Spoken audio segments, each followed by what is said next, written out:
হরে কৃষ্ণ। আজ পয়লা জ্যৈষ্ঠ 1431 ও 15ই মে 2024 বুধবার। আজ আমি শ্রীমদ্ ভাগবতম পাঠ করছি। শ্রীমদ্ ভাগবতমের দ্বিতীয় স্কন্দ নবম অধ্যায় ভগবানের বাণীর বর্ণনার মাধ্যমে উত্তরের শ্লোক 19, 20, 21 ও 22।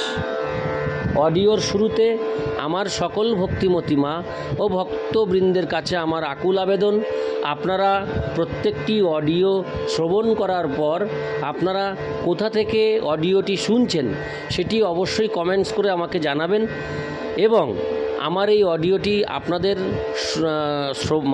কেমন লাগলো, শ্রবণ করার পর কেমন লাগলো অবশ্যই সেটিও কমেন্টসে আমাকে জানাবেন। আর জীবনের পূর্ণতা নামক আমার এই ভাগবত পাঠের চ্যানেলটিকে অবশ্যই সাবস্ক্রাইব করে রাখবেন, যাতে করে প্রতিনিয়ত ভাগবতমের অডিও পোস্ট করার সাথে সাথে আপনাদের কাছে আমার এই অডিও পৌঁছে যাবে।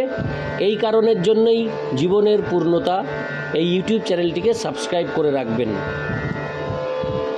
এখন থেকে আমি প্রতিদিন সন্ধ্যা 7টায় আমি অডিও আপলোড করব এবং এইভাবেই আপলোড করছি।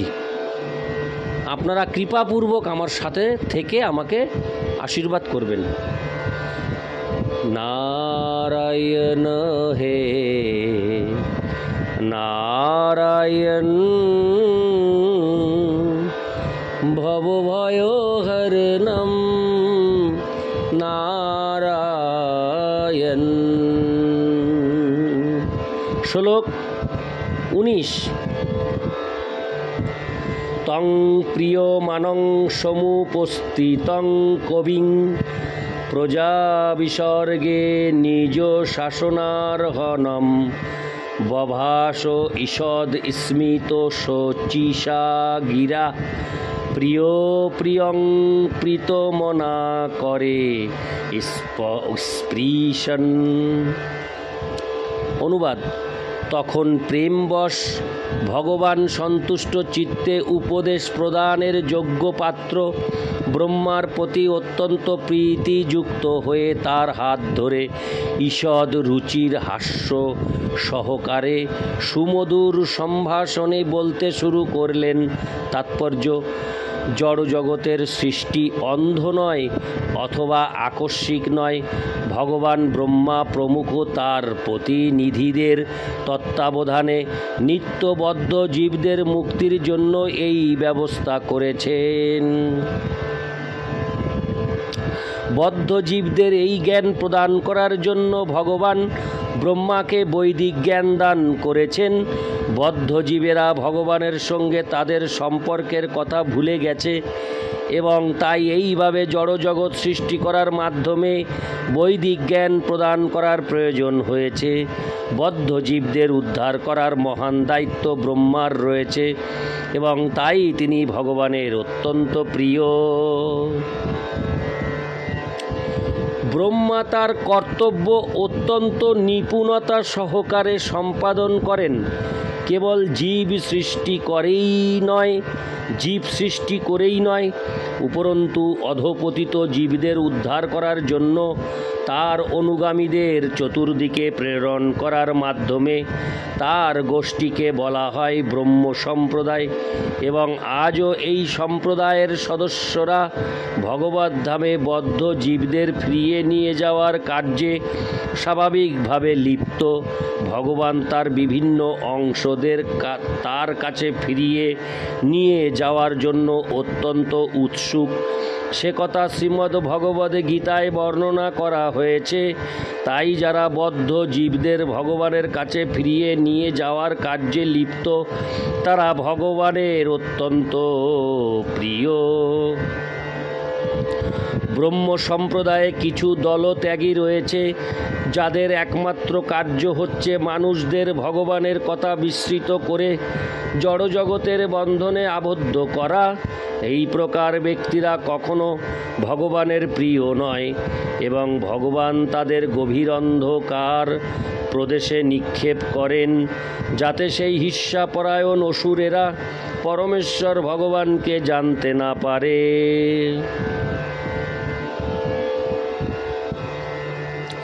কিন্তু যারা ব্রহ্ম সম্প্রদায়ে ভগবানের শিক্ষা প্রচার করেন, তারা সর্বদাই ভগবানের অত্যন্ত প্রিয় এবং ভগবান প্রামাণিক ভক্তিমার্গের সেই সমস্ত প্রচারকদের প্রতি অত্যন্ত প্রসন্ন হয়ে তাদের হস্ত ধারণপূর্বক তার প্রসন্নতা প্রকাশ করেন।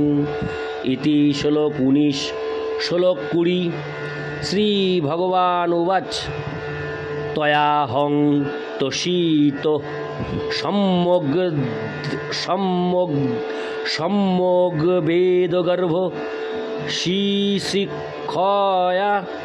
চিরন্ভৃতেন তপসা দুস্তোষ কুটোযোগীনাম।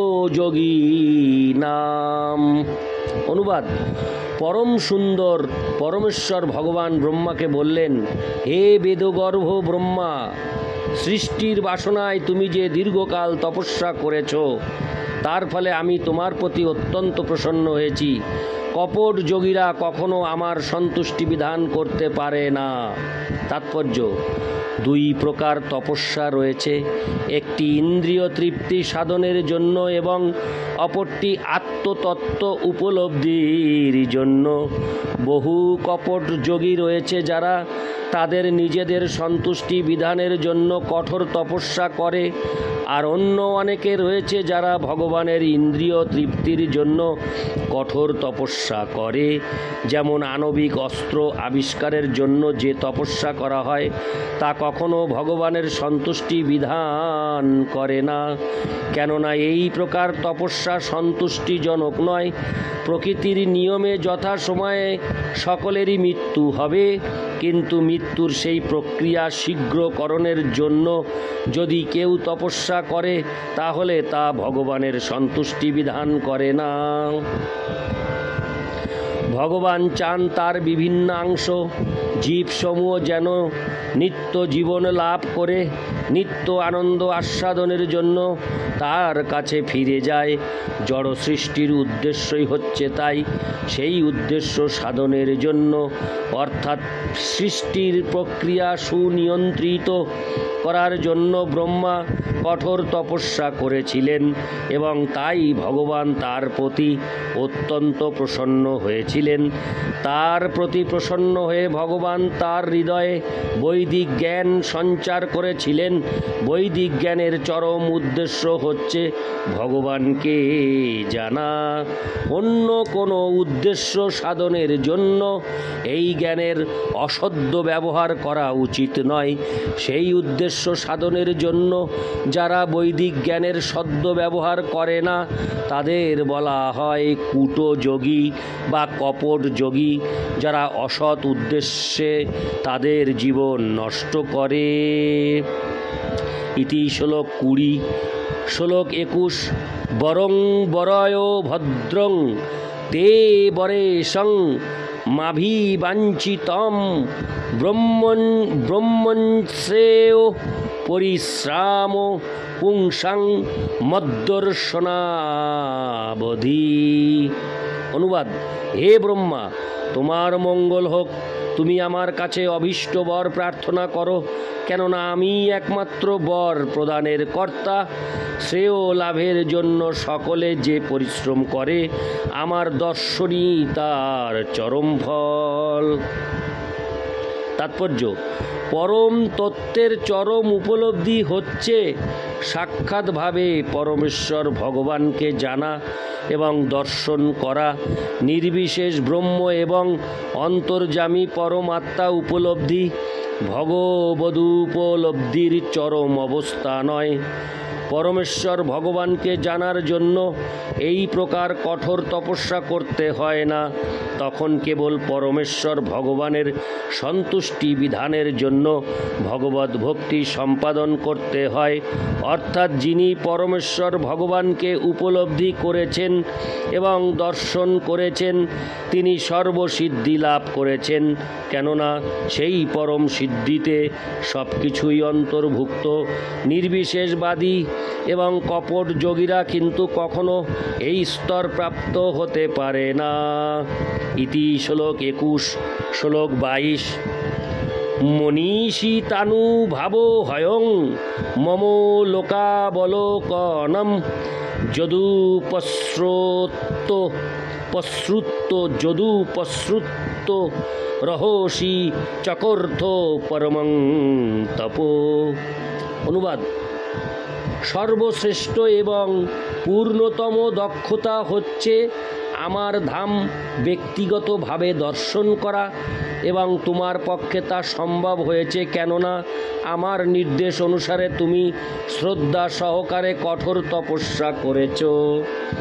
তাৎপর্য: জীবনের পরম সিদ্ধি হচ্ছে ভগবানের কৃপায় প্রত্যক্ষ দর্শন মাধ্যমে ভগবানকে জানা। তা তাদেরই পক্ষে সম্ভব যারা শাস্ত্রের বাণী এবং সদ্গুরুর স্বীকৃত মানদণ্ড অনুসারে ভক্তির পন্থা অনুশীলনে ইচ্ছুক। যেমন শ্রীমদ্ ভগবদ্ গীতা হচ্ছে প্রামাণিক বৈদিক শাস্ত্র, যা শঙ্করাচার্য, রামানুজ, মধ্ব, শ্রী চৈতন্য, বিশ্বনাথ বলদেব, সিদ্ধান্ত সরস্বতী প্রমুখ বহু আচার্য কর্তৃক স্বীকৃত হয়েছে।